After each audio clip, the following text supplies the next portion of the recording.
Muy buenas, profesores y compañeros. El día de hoy, nuestro grupo, que está conformado por Pablo Montenegro, Carla Sánchez y mi persona Brandon Bennett, tenemos el placer de decirles las charlas sobre la innovación. Y para empezar a entrar en materia con el concepto general, le traemos una cita de lo que dice la innovación de uno de los jurisconsultos más famosos del derecho, como lo es Dominicio Ulpiano. Es considerado uno de los más grandes jurisconsultos de la historia del derecho romano y nos da la siguiente breve definición sobre la innovación. Nos dice: Novatio est prioris debiti in alienam obligationem transfusio ad que traslata. Y en otras palabras, quiere decir que la innovación es la sustitución de una antigua obligación por una nueva. Ahora cabe resaltar que la palabra innovación tiene su origen en el vocablo latín novatio. Este término jurídico se utiliza para hacer referencia al acto y resultado de innovar. Este verbo se emplea en el ámbito del derecho civil para referirse al hecho de reemplazar con otra una obligación otorgada con anterioridad. A partir de esta situación, la primera obligación queda anulada por medio del acto. Ahora, la innovación, por lo tanto, consiste en la modificación, traspaso o reemplazo de una obligación de orden jurídico por parte de otra obligación posterior. De acuerdo con el principio de autonomía de la voluntad, las partes de una obligación pueden cambiar la misma como deseen, y se plantea la cuestión de si el cambio genera una obligación nueva, extinguiéndose la anterior, o si se trata de una modificación de la obligación originaria. Y hay que resaltar que todo esto se encuentra bajo el paraguas de la doctrina de la innovación. Ahora, la innovación es considerada como una forma de extinguir las obligaciones. Si bien se habla de la innovación como una forma de modificación de las obligaciones, de acuerdo con este antecedente, la jurisprudencia de alguna doctrina, no toda, pues hay algunos autores que se mantienen firmes en su posición de que la innovación es siempre extintiva, como lo es Callaghan. Entonces, consagran así una innovación extintiva junto con una innovación modificativa. En general, a la innovación podemos definirla como la sustitución de una obligación por otra nueva en virtud de una causa preexistente que extingue o modifica la primera. Ahora vamos a examinar en primer lugar la innovación extintiva y posteriormente en los apartados siguientes trataremos de la doctrina de las modificaciones de la obligación. De las extinciones de las obligaciones, el Código Civil panameño señala en su artículo 1043 lo siguiente: las obligaciones se extinguen por el pago o cumplimiento, por la pérdida de la cosa debida, por la condonación de la deuda, por la confusión de derechos entre los acreedores y los deudores, por la compensación y por la innovación. El artículo 1089 del Código Civil panameño indica las obligaciones se pueden modificar variando su objeto o sus condiciones principales. También se pueden modificar sustituyendo a la persona del deudor y se pueden modificar subrogando a un tercero en los derechos del acreedor, por lo cual observamos que nuestro derecho positivo admite la innovación extintiva o propia y la modificativa o impropia. Ahora vamos a hablarles sobre los requisitos generales de la innovación. El primer requisito para que se dé la prueba de innovación es la existencia de una obligación que se trate de extinguir. Naturalmente debe existir una obligación y además debe ser válida y eficaz. Este requisito lo podemos encontrar en nuestro artículo 1094 del Código Civil. El siguiente requisito es la intención de innovar. La innovación debe acordarla las partes. Ni por vía legal ni mucho menos por la vía judicial hay innovación. La innovación tiene que surgir del deseo de los contratantes, es lo que se llama el animus novandi, y este requisito se fundamenta en el artículo 1090 del Código Civil panameño. El tercer requisito que veremos hoy es el surgimiento de una obligación nueva. La obligación que se extingue por este acto ha de quedar sustituida por toda obligación válida. Si la nueva obligación no llega a nacer por un vicio cualquiera, no se extingue la obligación anterior, hay que tener eso claro. El cuarto requisito es el cambio sustancial en la obligación nueva respecto a la anterior. El cambio está unido a uno de los elementos de la obligación. cambio de la causa, del objeto o de uno de los sujetos de la relación. En otras palabras, cualquier cambio que no haya tenido la capacidad de transformar la obligación anterior en otra no da lugar a la novación. El quinto requisito es la concurrencia de todos los requisitos anteriores. Y el sexto, que las partes tengan la capacidad de innovar, o sea, la capacidad jurídica de innovar, como ya lo conocemos. Ahora, nuestra compañera Carla nos va a abordar más en el tema.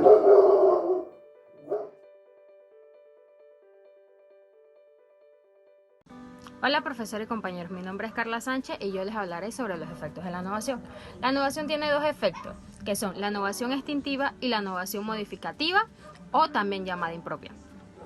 La novación extintiva, de acuerdo con el artículo 1090 del Código Civil de nuestra República de Panamá, nos dice que para que una obligación quede extinguida por otra que la sustituya, es preciso que ésta se debe declarar determinadamente, o que la antigua y la nueva sean de todo puntos incompatibles. Se pueden dar dos supuestos.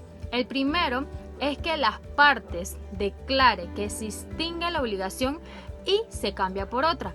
Y el segundo supuesto es que se extingue la anterior porque es totalmente incompatible con la nueva. ¿Cómo se da esta incompatibilidad? De acuerdo a la jurisdicción, existirá incompatibilidad si se altera el objetivo o condiciones esenciales de la obligación, o si es significativa la trascendencia económica de la modificación introducida. Así, por ejemplo, la alteración del plazo o formas de pago, la rebaja de los tipos de intereses o del nuevo convenio para facilitar el cumplimiento de la obligación, no suponen más que modificaciones de la obligación y no novación extintiva. Si se crea una obligación de esencia y estructura diferente, la alteración no supone esa novación extintiva. Ahora les hablaré sobre los efectos de la novación extintiva que se pueden ver en los preceptos del Código Civil. En el artículo 1093 establece lo siguiente: cuando la obligación principal se extinga por efectos de la novación, solo podrá subsistir las obligaciones accesorias en cuanto aprovechen a terceros que no hubiesen prestado su consentimiento. Se consagra la irrevelación de la novación frente a los terceros que son titulares de derechos basados en la obligación extinguida. Hay que interpretar el término obligaciones en el sentido de derecho, si no, la norma no tiene sentido. En el artículo 1094 establece lo siguiente: la novación es nula si lo fuera también la novación primitiva, salvo que la causal de nulidad solo puede ser invocada por el deudor o que la ratificación y convalide los actos nulos en su origen. Si se trata de obligaciones solidarias, la novación hecha por cualquiera de los acreedores extingue la obligación sin perjuicio de la responsabilidad de los otros acreedores. En el artículo 1030 del Código Civil nos dice que la novación, compensación, confusión o remisión de la deuda hechas por cualquiera de los acreedores solidarios o con cualquiera de los deudores de la misma clase extingue la novación, sin el perjuicio de los dispuestos en el artículo 1033. El acreedor que haya ejecutado cualquiera de estos actos, así como el que cobre la deuda, responderá a las demás partes que les corresponde a la obligación. Ahora les hablaré sobre la novación modificada o también llamada novación impropia. Esta se produce cuando la obligación precedente no desaparece de forma total y los cambios que operan en la nueva afectan a elementos no esenciales de la relación obligatoria. Por ello se le denomina novación parcial. Para poder decidir si la novación es parcial o total, conviene tener en cuenta la voluntad de las partes y la significación económica de las modificaciones introducidas. Habitualmente esta clase de novación coincide con la que se opera en la prestación o novación objetiva, alterando el plazo, lugar, pago, entre otras cosas. Implica persistencia de la obligación originaria, con la salvedad de que se modifiquen algunos elementos, como son el objeto, la persona, el deudor o por subrogación de un tercero. Es por eso que en doctrina se le conoce como novación impropia, ya dicha. Ahora les mencionaré otros efectos de la novación. 1. Si el deudor está en mora y deja de estarlo.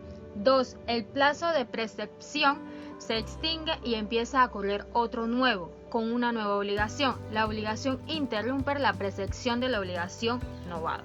3. Se extingue la prenda y la hipoteca que estaban en la primera obligación. 4. La obligación libera a los codeudores solidarios que no hayan accedido a la nueva obligación. 5. La nueva obligación nace de vicios inherentes a la primera obligación. 6. Al producirse la novación por cambio de deudor y darse la extinción de la obligación antigua, el acreedor no tiene acción contra el primitivo deudor. Podemos rescatar algunos de estos efectos en los siguientes artículos, que son el artículo 1091, que nos dice que la novación, que consiste en sustituir un nuevo deudor en lugar del primitivo, puede hacerse sin consentimiento de éste, pero sin el consentimiento del acreedor.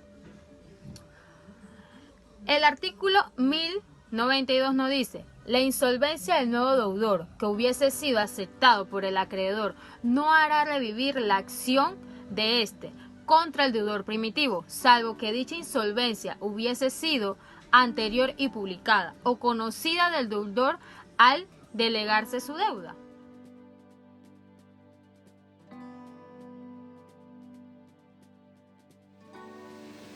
Gracias a la compañera Carla por hacernos esta explicación sobre la novación. Ahora, como último punto, me toca explicarle sobre las clases de novación o cambios que se producen. Primero vayamos a desarrollar el concepto. Brevemente entendemos que las clases de novación es una situación jurídica que gira alrededor de la variación de los elementos en relación obligatoria. Así se habla de novación objetiva o de novación subjetiva. Esta clasificación es reconocida por la doctrina y al mismo tiempo por nuestro Código Civil. Primeramente, desarrollemos la novación objetiva. Se está en presencia de una novación objetiva cuando cambian los elementos de la obligación, sin cambio de los sujetos. Esto es, cambiando la causa, el objeto u otra condición principal de la misma, sin que ese cambio incida en los sujetos. Así se entiende en el numeral 1 del artículo 1089 de nuestro Código Civil, que dice lo siguiente: variado su objeto o sus condiciones principales, el cambio causa existe cuando la prestación debida queda sustituida por la que le corresponde a otro tipo de contrato. La novación por cambio de objeto existe cuando la prestación debida queda sustituida por otra correspondiente a la misma clase de obligación. Como segundo punto vamos a desarrollar la novación subjetiva, conocida en la doctrina también como novación por cambio de deudor o de acreedor. En tenor del literal del artículo 1089 de nuestro Código Civil, en su numeral 2, reconoce la novación modificativa por cambio de deudor y dice así: sustituyendo la persona del deudor. Ahora, debemos resaltar algo importante. En nuestra legislación, todos los elementos de la obligación son importantes. Tratándose del deudor, creemos que la importancia es doble, porque en el derecho de crédito reviste capital importancia la persona que pagará la deuda, por lo que a nuestro juicio no es fácil cambiarla. Maxime que el propio código no trae un procedimiento para tal efecto. El que pudiéramos catalogar como fundamental es el artículo 1091 del Código Civil de la República de Panamá. Ahora veamos otro punto. La novación por cambio de deudor tiene dos modalidades y una de estas es la expromisión, que se da cuando la tercera persona, nuevo único deudor, toma sobre sí la obligación sin intervención del deudor primitivo o con aceptación expresa del acreedor. El Código Civil, en su artículo 1091, señala lo citado: la novación, que consiste en sustituirse un nuevo deudor en lugar del primitivo, puede hacerse sin consentimiento de éste, pero no sin el consentimiento del acreedor. Ahora, en segunda parte tenemos la delegación, que es otro de los cambios de deudor, otra de las modalidades que tiene el cambio de deudor. Es cuando el deudor primitivo presenta a la tercera persona nuevo único deudor según el contenido del artículo 1092 de nuestro Código Civil, que dice en su letra: la insolvencia del nuevo deudor que hubiese sido aceptado por el acreedor no hará revivir la acción de este contra el deudor primitivo, salvo que dicha insolvencia hubiese sido anterior y pública o conocida del deudor al delegar su deuda. Otro datito importante que podemos mencionar con respecto a la novación es que en la Sala Tercera de lo Contencioso Administrativo de la Corte Suprema de Justicia, en un proceso de excepción de novación y de inexistencia de la obligación interpuesta por Atilleros Balboa S.A., bajo la ponencia del magistrado Edgardo Molino Mola, en fallo del 9 de diciembre de 1993, se ha hecho eco de la novación por cambio de deudor.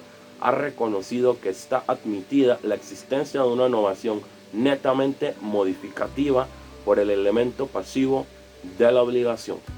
Y en esta ocasión, eso es todo, compañeros. Esperemos que hayan podido comprender un poco más sobre la novación en el derecho civil.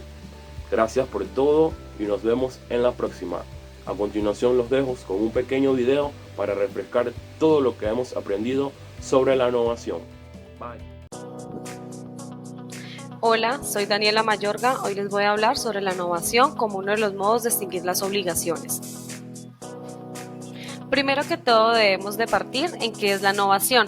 La novación es la sustitución de una nueva obligación a otra anterior, la cual queda por tanto extinguida. Su naturaleza jurídica es contractual. Debemos tener claro algo muy importante. Se debe tener en cuenta el consentimiento de las partes, porque al no haberlo no habría novación. Los requisitos que se deben de cumplir para que haya novación son los siguientes. Primero, se requiere que exista una obligación que se trata de extinguir. Segundo, que las partes tengan la capacidad necesaria para novar. Y tercero, que se dé nacimiento a una nueva obligación. Los efectos que causan la novación. Primero, el deudor estaba en mora, deja de estarlo. Segundo, el plazo de prescripción se extingue. Tercero, no hay ninguna responsabilidad con la nueva obligación. Cuarto, se extingue la prenda de la hipoteca que estaban con la primera obligación. Y quinto, la novación libera a los codeudores solidarios que no hayan accedido a la nueva obligación. La novación se clasifica en la novación objetiva y la novación subjetiva.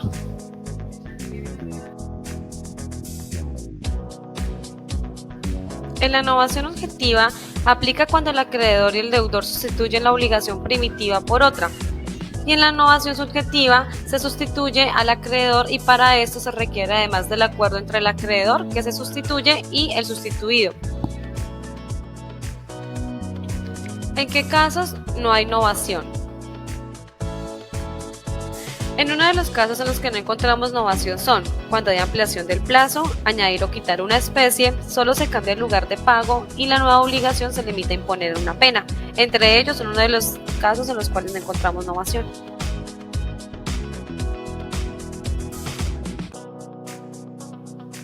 Modalidades en la novación por cambio de deudor.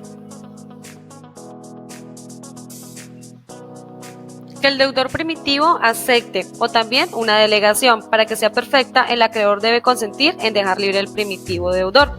Que el deudor primitivo no acepte, o una expromisión. Para que produzca novación, debe también el acreedor consentir en dejar libre al primitivo deudor y sin consentimiento del acreedor. Bien, ahora pensemos en un ejemplo para tener más claro lo que significa la novación o en qué casos aplica.